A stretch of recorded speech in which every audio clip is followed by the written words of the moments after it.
Mga kababayan, mga kawok, at lahat ng mga nanonood sa gitna ng madilim na gabi o maliwanag na umaga sa iba't ibang sulok ng mundo. Mabuhay po kayo. Ako po si Lana ng hashtag #WalkWithLan, ang inyong matagal ng tagapagtanggol ng katotohanan dito sa channel na ito, hashtag #WalkWithLan. Ngayon sa episode na ito, pag-uusapan natin ang tanong na nag-viral sa X at Facebook. Mga aso ni Tambaloslos, umaatake na naman. Subukan mo, Lacson, sino ka ba? Oo mga kaibigan, ito ang sigaw ng galit ng bayan laban sa mga politiko na parang mga tuta. Malakas ang tunog pero walang kagat sa totoong problema. Sino ba itong Tambaloslos? Walang iba kundi si Martin Romualdez, ang pinsang buo ng Pangulo ng Pilipinas, ang dating speaker ng House of Representatives, biglang nag-resign noong September 2025 dahil sa iskandalong flood control na nag-iwan ng baha ng korupsyon. At si Ping Lacson ang hunter na naging senador ulit, pero ang nakaraan niyang vigilante style na pamamahala sa pulisya ay puno ng dugo at nawawalan ng katotohanan.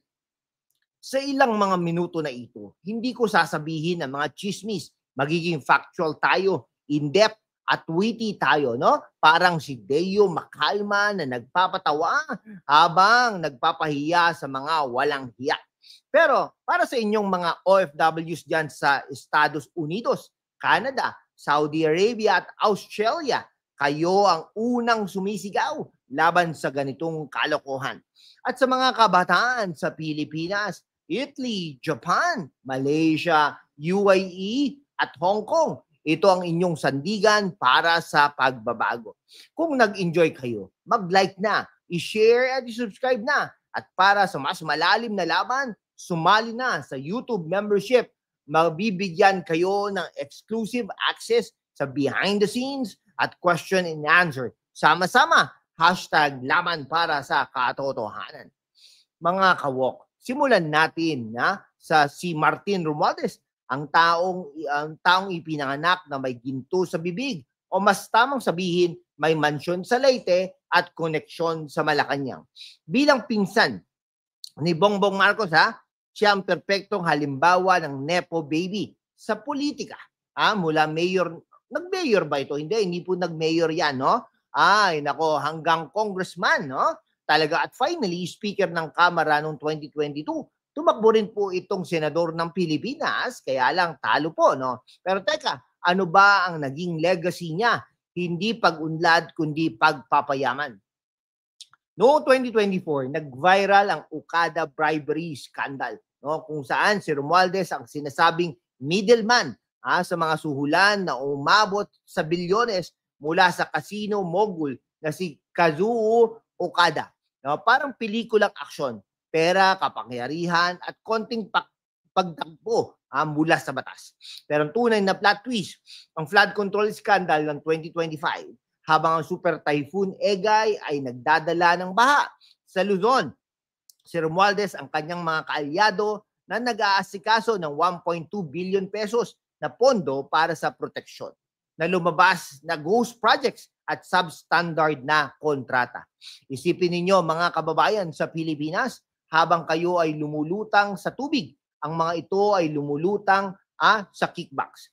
Ayon sa Senate Blue Ribbon Committee, hindi bababa sa 50 na politiko ang nadawit, kabilang si Romualdez na pinangalanan ng mga kontratista habang nagkukolekt ng 30% commission di umano. At ang resulta, baha na hindi lamang sa kalsada, kundi sa tiwala ng publiko. Sabi nga ng isang eksperto, ito ang pinakamalaking korupsyon sa kasaysayan ng Pilipinas. Witty ba? Parang si Romualdez ay nagpapump ng tubig sa kanyang bulsa habang ang bayan ay lumalangoy. Shout out sa mga mga OFW sa Canada at Estados Unidos. Kayo ang nagpapadala ng remittance na ginagamit sa mga ganitong proyekto. Pero bakit hindi kayo naririnig? No? Sumigaw na tayo mga kaibigan. Ngayon, pag-usapan natin ang pagbaksak. Noong September 17, 2025, biglang nag-resign si Romualdez bilang speaker at pinalitan ni Faustino D. III ng Isabela. No? Medyo kamukha pa yan ng PBBM. No? Isang move na sinasabing Grab scandal furor ang dahilan. Pero teka, resign ba talaga o diversion lang? Ayon sa mga report, hindi ito nagpapalaya sa kanya. Humarap pa rin siya sa independent corruption investigator. No? Ano ba yan? Corruption kay ICI noong October 2025 kung saan tinanong siya tungkol sa mga kickbacks mula sa flood projects. Mga kaibigan, ang Pacific Contractor sa isang kumpanyang nadawit na may kontrata na umabot sa bilyones pero walang output. Si Romualdez sabi niya, wala ako may tatago. Pero bakit maraming kontratista ang nag-name drop niya habang nagbabayad ng suhol?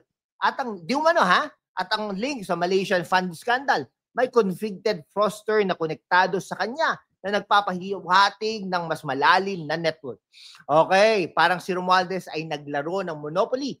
Binili ang buong board, pero nang magka-go to jail, biglang nag-quit. Para sa mga kabataan sa Japan at Italy, ito ang lesson. Ang dynasty politics ay hindi fair play. Ito ay rigged game. Mag-subscribe na para sa higit pang ganitong expose, mga kaibigan. Okay, lumipat tayo kay Panfilo Ping Lacson. Ang taong sinasabing anti-corruption hero, pero ang nakaraan ay puno ng baril at nawawalang tao. Bilang dating PNP chief noong 1999 to 2001, si Lacson ang punong abala sa Presidential Anti-Organized Crime Task Force, PAOK-TF, na responsable sa vigilante killings, tulad ng Kuratong Balileng Rabaut. 11 suspects na pinagbabaril ng walang due process. Human rights groups tulad ng Karapatan ay nagsasabing ito ang simula ng Duterte-style drug war, extrajudicial killings na umabot sa daang-daang biktima. At ang fugitive years, noong 2010 to 2011, tumakas siya sa Hong Kong.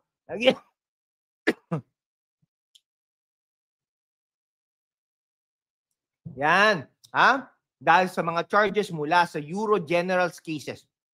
Suhulan sa police promotion. Sabi niya, may mabuting lawyer ako. Witty ba? Parang excuse ng estudyante na hindi nag-aaral. May cheat sheet ako. Ngayon, bilang senador ulit, mula 2025, siya ang nag-expose ng flood control scandal. Pero teka, bakit hindi niya in-expose ang sariling kasaysayan? Okay, shout out sa mga OFW sa Saudi Arabia, UAE at Malaysia. Kayo ang nakakaranas ng hirap sa abroad habang ang ganitong hero ang nagpapanggap sa Pilipinas. Sama-sama nating i-challenge. Ngayon, ang core ng viral post. Bakit umaatake ang aso ni Tambaloslos? Ayon sa mga post sa X, ito ay dahil sa Senate probe kung saan si Lacson ang nag-expose ng pattern ng korupsyon. Pero ang tunay na kwento ay mas malalim. Si Lacson ay nag-post ng cryptic message noong October 2025 na parang sinasabing arrogant ang critics niya. Isang move na nag-spark ng controversy. At si Romualdez, siya ang target ng kanyang sariling iskandalo na nag-iwan ng 3 taon na posibleng Senate jail para sa mga nandawit. Ang flood scandal ay hindi isolated. Ito ang symptoms ng systemic graft kung saan ang mga politiko tulad nila ay nag-aaway para sa mga kapangyarihan, hindi para sa bayan. Parang dalawang tuta na nag-aaway sa buto. Pero ang buto ay ang pondo ng OFWs para sa mga kabataan sa Hong Kong at Australia. Ito ang call. Gamitin ninyo ang inyong boses online. Hindi sila matatakot kung hindi tayo magkakaisa. Mga kawok, sa gitna ng kasinungalingan, ang katotohanan ang unang dinudurog. Pero kasama kayo, kaya nating itindig ang tama.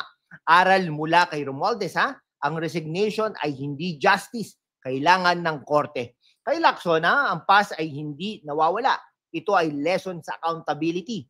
Anong hakbang natin? Suportahan ang probes, mag-vote ng matino, at maging aktibo sa social media. Okay, shoutout ulit mga kaibigan, Diyan sa Pilipinas, Estados Unidos, Canada, Saudi Arabia, Australia, Italy, Japan, Malaysia, UAE, Hong Kong, kayo ang tunay na bayani. Salamat sa ilang mga minuto na ito, mga kaibigan. kung nakatulong ito, mag-subscribe na. Hit that bell icon at sumali sa membership para sa mga exclusive content. Mga kababayan, sa gitna ng kasinungalingan, ang katotohanan ang unang dinudurog. Pero kasama kayo ha, mga kawok, kaya nating itindig ang tama. Sumali na sa aking YouTube membership ha. Sama-sama, panatilihin nating malaya at walang takot ang boses natin para sa bayan. Salamat sa inyong solid na suporta. Mag-subscribe na ha, dyan sa #WalkWithDan, YouTube channel membership at maging bahagi ng ating masiglang laban. #laban para sa katotohanan. Mabuhay ang Pilipinas.